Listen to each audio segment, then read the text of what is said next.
आज लोग oral care को अपने रूटीन में शामिल करें, वक्त वक्त पर डेंटिस्ट से सलाह लें। इसके लिए जरूरत है अवेयरनेस की और एक मजबूत इंफ्रास्ट्रक्चर की भी।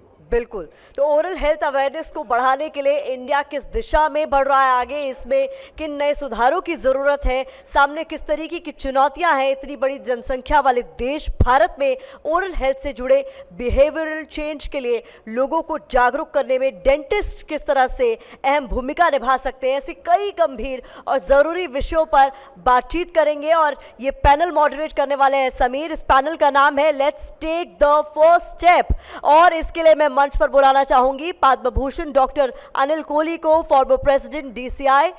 जोरदार तालियों से स्वागत कीजिए। Doctor Ritu Duggal, chief centre for dental education and research, AIIMS, जोरदार तालियां।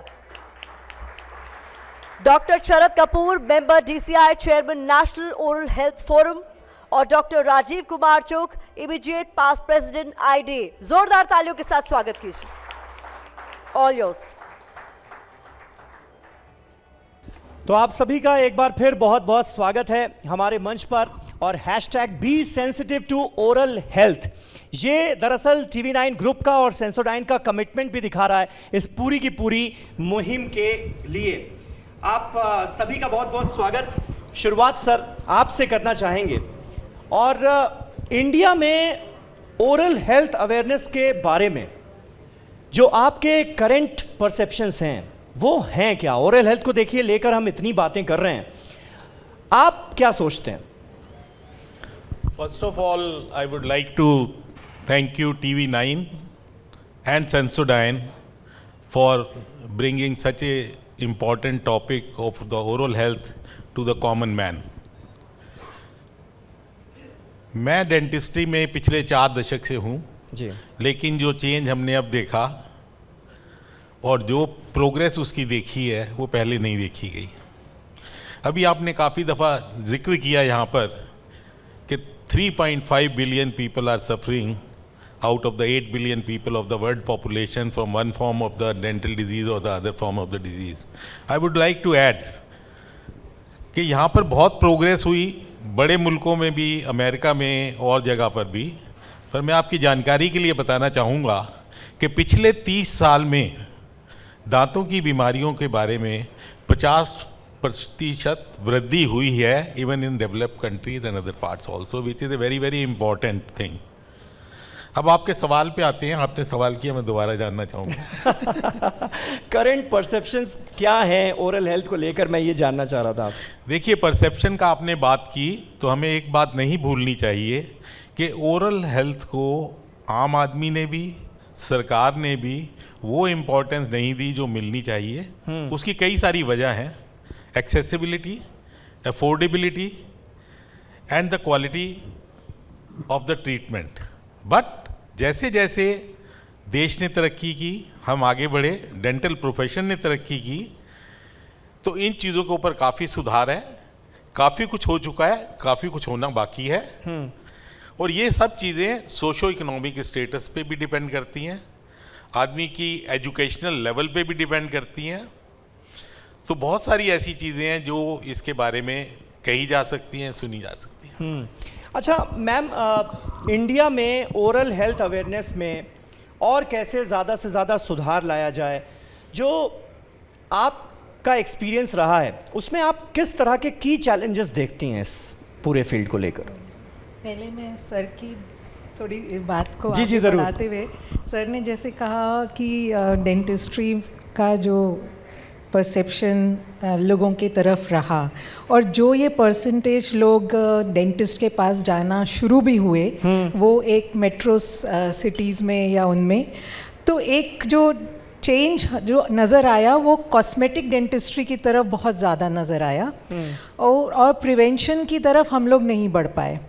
तो कॉस्मेटिक डेंटिस्ट्री में हम, मेरे ख्याल से देश के और किसी भी कंट्री से अगर आप मुकाबला करें तो कॉस्मेटिक डेंटिस्ट्री में हम कहीं पिछड़े हुए नहीं हैं, बट प्रिवेंशन में ज़रूर हमारी, क्योंकि एक तो पॉपुलेशन बहुत ज़्यादा है तो हमें इसलिए हमारा वो परसेंटेज बढ़ जाता है, तो रोल प्रिवेंशन की तरफ बढ़ना। बाकी जो अब आपका आपका सवाल जो मेरे लिए था, मैं उसमें अगर Challenges को लेकर। चैलेंजेस, तो वही कि हम लोग की जो लोग हैं, पॉपुलेशन एक जो कि डिमांड इतनी ज़्यादा है और उसको पूरा करने के लिए उतने ना तो फैसिलिटीज़ अवेलेबल हैं ना, और सब लोग जानते हैं कि डेंटल प्रोफेशन एक एक्सपेंसिव प्रोफेशन है, जो कि देने वाले के लिए भी, मतलब जो एक प्रोवाइडर है उसके लिए भी, क्योंकि जो उसका मटेरियल है, उसकी इक्विपमेंट है, वो अभी हम इतने आत्मनिर्भर नहीं हुए हैं कि सारी इक्विपमेंट और सारा मटेरियल हम इंडिया में बना सकें। इसकी तरफ आत्मनिर्भर भारत के नेतृत्व में जो प्रधानमंत्री ने योजना बनाई, उसमें रिसर्च एरिया में बहुत लोगों को प्रमोट किया जा रहा है कि आप एक डेंटल प्रोडक्ट्स को, जो कि बहुत एक्सपेंसिव है, उसको इंडिया में बनाया जाए, और ताकि वो एक अवेलेबिलिटी भी बहुत हो और उसका जो खर्च है वो भी कम हो। तो ये कि अच्छी योजना शुरू हुई है, जो कि रिसर्च में लोगों को ग्रांट्स भी मिल रही हैं। मेरे ख्याल से स्थिति कुछ सालों के बाद, या हम अगले साल या उसके बाद जब मिलेंगे ऐसे समिट में, तो हमारा एक हम शायद इसमें कहने लायक हों कि कुछ इनोवेशंस हो रही हैं, तो जो कि इंडिया मेक, तो उससे जो एक हमारी आज बहुत बड़ी लिमिटेशन है, तो हम उसको पूरा कर पाएंगे। अच्छा डॉक्टर साहब, क्या लगता है हम उस दिशा में आगे बढ़ रहे हैं क्या? पिछले साल भी हमने सबमिट की थी और लोगों को एजुकेट करने का, जागरूक करने का काम किया, जिसका एक ज़बरदस्त इम्पैक्ट भी नज़र आया, और तमाम तबकों से पॉजिटिव विचार हमारे सामने आए इस पूरी मुहिम को लेकर। आपको लगता है कि हमारा देश अब आगे बढ़ रहा है, ओरल हेल्थ को लेकर हम और ज़्यादा अब सेंसिटिव हो रहे हैं? वो जागरूकता, उसकी शुरुआत हो गई है क्या? मैं ये जानना चाह रहा हूँ। वो जागरूकता तो है, लेकिन वो जागरूकता जब तक हम अर्बन एरिया को देखते हैं उन एरियाज़ में ज़्यादा है, लेकिन हमारा मकसद और हमारा इरादा तो ये है कि हमें उन गाँव तक पहुँचना है जहाँ तक, थोड़ा सा माइक ऊपर से, जहाँ तक कि ये सेवाएं नहीं पहुँच पाई हैं। सो जो नेशनल ओरल हेल्थ पॉलिसी है, उसका भी एम यही है कि हमें उस एरिया में पहुँचना है जहाँ पे प्राइमरी हेल्थ केयर सेंटर्स हैं, वहाँ पे इक्विपमेंट भी पहुँचना चाहिए, इंफ्रास्ट्रक्चर भी होना चाहिए, डॉक्टर्स की अवेलेबिलिटी भी होनी चाहिए, मैन फोर्स भी हो, because 80 to 90% of the population is in the villages. जब तक वहाँ पे हमारा डेंटल ट्रीटमेंट नहीं पहुँचेगा, तो ये मेट्रोपॉलिटन सिटी में तो ये सिर्फ अपर क्लास ही रह जाती है। आप कुछ ऐड करना चाहिए मैम? इसी चीज़ को आगे बढ़ाते हुए नीति आयोग से मैडम अभी रिप्रेजेंट कर रही थी, तो एक योजना अभी शुरुआत गवर्नमेंट ने की है, जो कि ये मोबाइल वैन्स की। सो ये एक प्रोजेक्ट मोड में है कि क्या हम एक गांव में वो पूरी सुविधाएं पहुंचा सकते हैं या नहीं। एक ये पायलट के फॉर्म में ये टेस्ट हो रहा है। एक टाइम था कि हम लोग गांव तक पहुंच ही नहीं पाते थे, क्योंकि ना तो वहाँ पर जाने की सड़कें, ना ही वहाँ बिजली और वो सब उपलब्ध थी। आज की तारीख में वो वाला जो हर्डल्स एक हम लोगों को नज़र आते थे, वो गवर्नमेंट ने काफ़ी हद तक पूरा कर दिया है। गांव-गांव तक बिजली और रोड्स की व्यवस्था हो गई है। तो वहाँ पर सेंटर्स खोलना की भी शुरुआत है, और मोबाइल डेंटल वैन्स की भी एक पॉलिसी जो उन्होंने पायलट मोड पे स्टार्ट की है। तो आई थिंक ये धीरे धीरे जो गैप्स हैं हम भरने की कोशिश कर रहे हैं, और लोगों को जागरूक करने की कोशिश कर रहे हैं। बिल्कुल बिल्कुल, गैप्स भरने की कोशिश हो रही है। Let's take the first step. लेकिन वो फर्स्ट स्टेप क्या होना चाहिए आपके हिसाब से सर?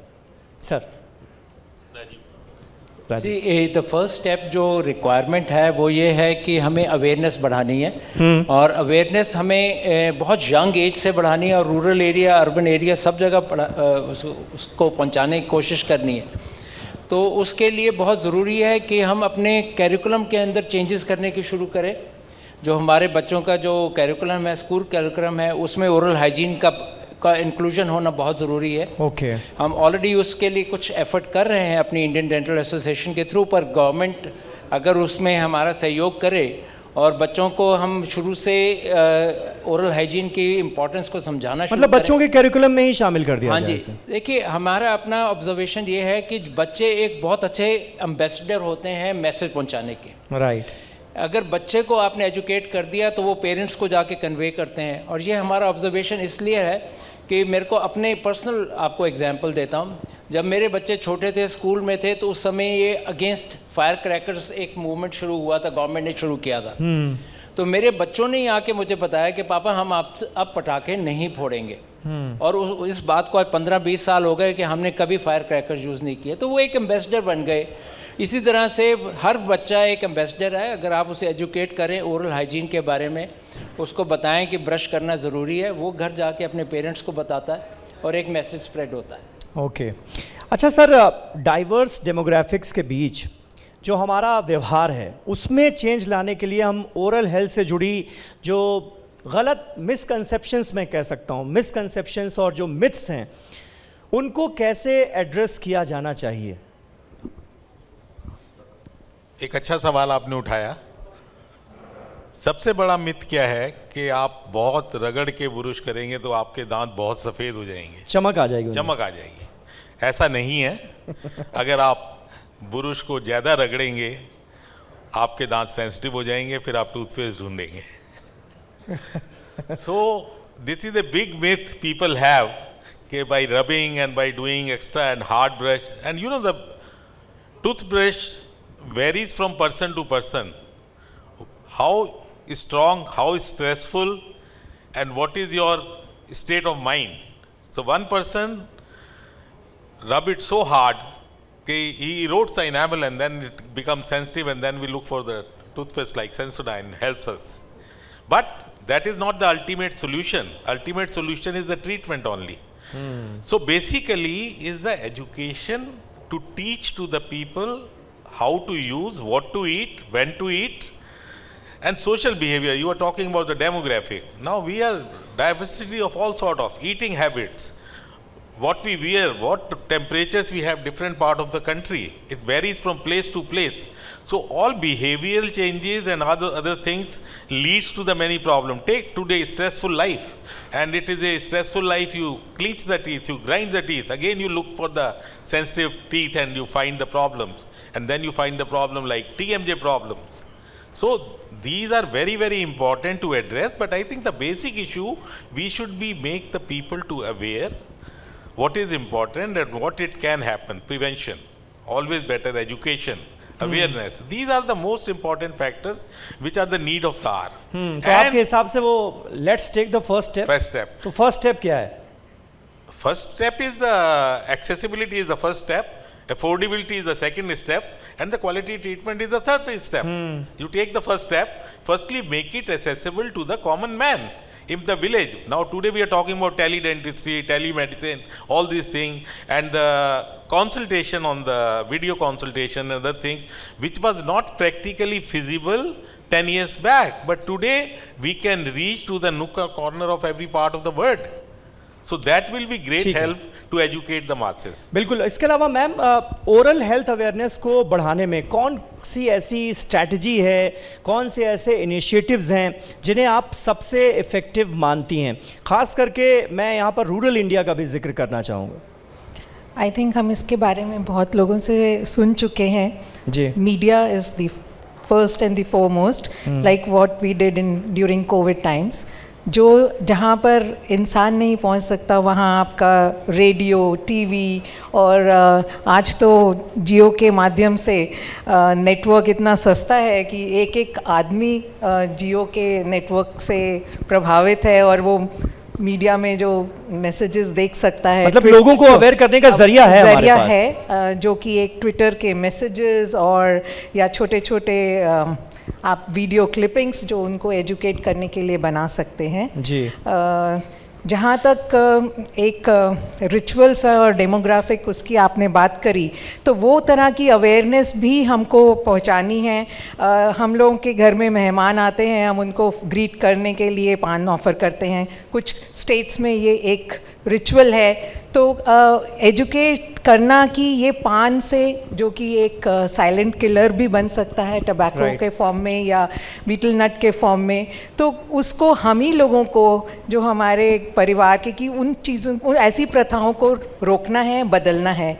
जैसे हम अभी बात कर रहे थे कि कुछ खाने के बाद लोगों ने अवॉइड कर दिया है कि अब एंड में मीठा नहीं खाते जी जी। तो उसके कुछ सब्स्टिट्यूट्स या शुगर इज ऑल्सो बिल्कुल। लाइक टबैको, बिल्कुल। सो एडिक्शंस जो हैं उनको कम करना, सो ऑल्टरनेटिव्स तो हमें ही ढूंढने हैं, और बिल्कुल। अपनी डाइट में हो या अपने प्रैक्टिसेस में हो, और सबसे और जब हम सजग होंगे तो फिर ऑल्टरनेटिव ढूंढने की कोशिश भी बिल्कुल, होगी, और जब बिल्कुल। ढूंढेंगे तो मिलेगा भी। और आपका मीडिया जो जी, है इसके जी। अंदर सबसे पहला रोल प्ले कर सकता है। बिल्कुल बिल्कुल। Sugar और is another form of tobacco. Sugar is another form of tobacco in the sense, ये तो आपने बहुत इंपॉर्टेंट बात की सर। क्या कह रहे हैं आप? आपको ये माइक पर बोलनी चाहिए ये बात। Sugar is another form of tobacco only. वो कैसे sir? Because it causes lot of problems. Like tobacco is causing problem to your oral structures. Similarly, the sugar is also causing problem. It's, both sugar and the food, the dietary habits, they are causing harm to the teeth and to the body. Both are destructive.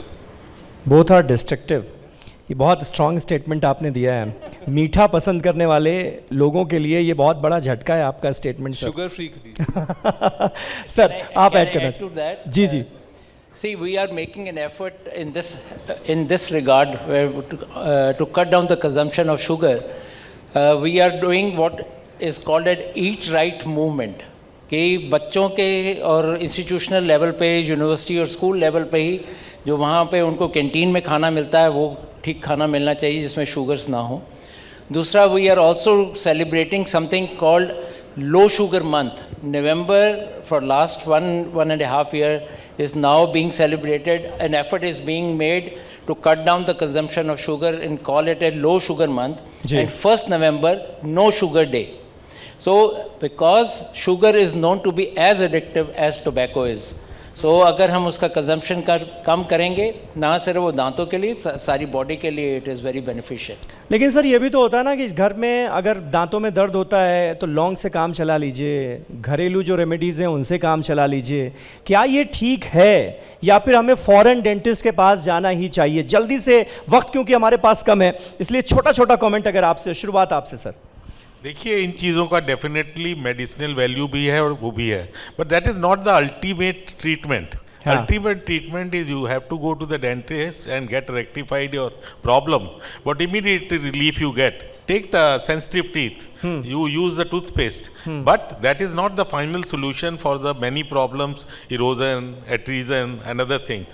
Then you have to get the treatment done. बिल्कुल. But it is partially addition to the normal treatment. और exactly Till you problem reach क्या to है the dentist. वो dentist के पास ही जाकर पता चलेगा. Ma'am, I think जो हैशटैग यहाँ पर दिखाई दे रहा है, Be Be sensitive sensitive to to oral oral health. health. So sensitive part का जो वर्ड है उसके दो मीनिंग हैं. हम सेंसिटिव हों कि हमारी ओरल हेल्थ अच्छी हो, तो ये समझने की बात है.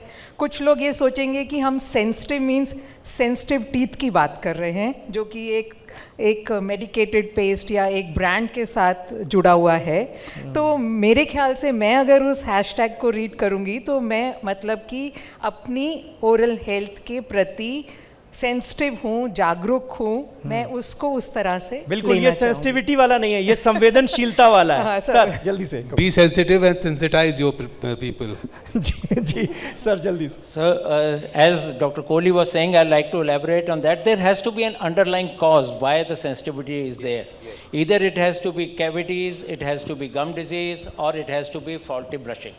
So we have to take sensitivity seriously, and I agree with Madam Dr. Ritu that we have to be in general sensitive to our oral health and take any sign and symptom more seriously and visit the dentist. मतलब कुल मिलाकर दांतों की sensitivity की नौबत ही नहीं आए उससे पहले हमें सेंसिटिव हो जाना है. कुल मिलाकर देखिए ये मूल मोटो है और उद्देश्य है हमारे कि बॉडी जो है कोई ना कोई एक इंडिकेशन देती है आपको कि बिल्कुल. सब कुछ ठीक नहीं है.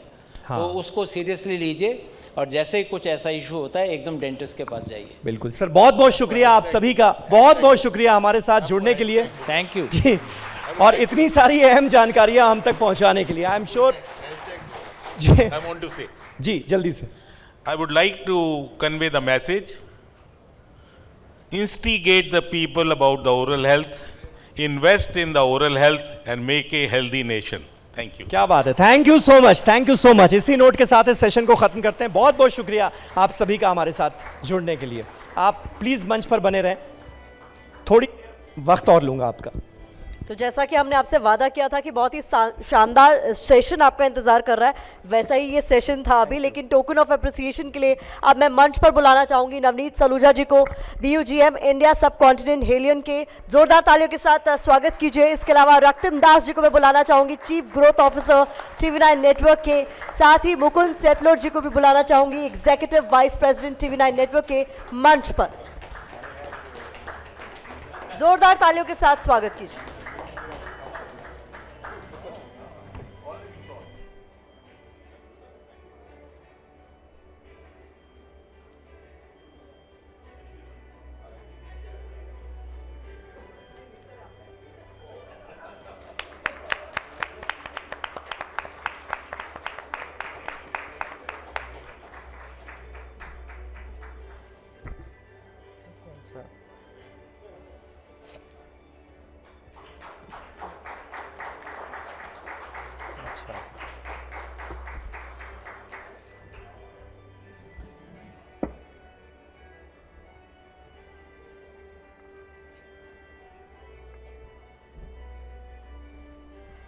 Thank you so much.